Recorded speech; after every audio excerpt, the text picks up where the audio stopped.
Hey, good morning. Today on UroNurse News, my story is about identity, respect, and what it means to look like a doctor. Meet Jennifer Tsai, an emergency medicine physician in Oakland, California. But when she meets her patients, she often doesn't introduce herself as Dr. Tsai.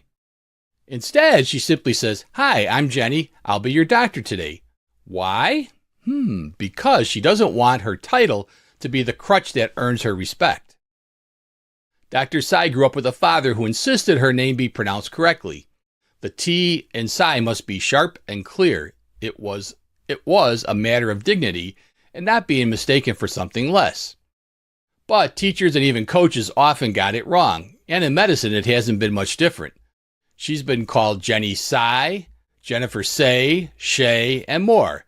And though she notices, she rarely corrects people. Not because she doesn't care, but because the social cost often feels too high.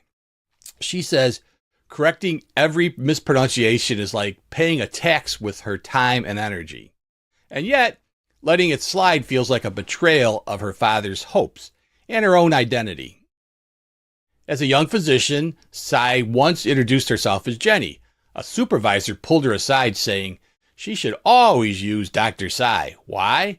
Because the patient, a homeless woman with chest pain, needed confidence. A title, they argued, signals authority. But Dr. Tsai feels differently. Respect, she says, should come from how she practices medicine, not just from a title. Still, the challenges go beyond names. Even when she wears her hospital ID, even when she carries a stethoscope, even when she explicitly tells patients, "I am a doctor," she's often still mistaken for the nurse or the cleaning staff. She calls it an issue of erasure, not ego. Campaigns online often celebrate diversity in medicine with the phrase, "I look like a doctor," and Dr. Tsai supports that movement. But she also points out to the pain behind it, the constant pressure to conform to someone else's idea of who belongs in medicine. And she reminds us she is a doctor. She paid, in her words, $1 squillion in tuition and far more in sweat, tears, and telomeres. And that is enough. In the end, Dr. Jennifer Tsai chooses to introduce herself simply as Jenny, because that's who she is, and because being a doctor isn't about what others see. It's about how she shows up for her patients.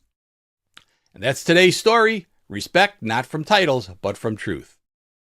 Tomorrow on UroNurse News, a breakthrough that could cut prostate cancer MRI scan times in half without losing accuracy. We'll break down the results of International Prime Trial and what it means for men, doctors, and the future of prostate cancer. Is a 20-minute MRI just as good as the current gold standard? Join me tomorrow to find out.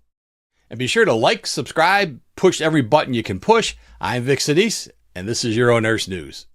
From research to the latest views, it's UroNurse bringing news to you. With Vic Senese got in the way, UroNurse News every day.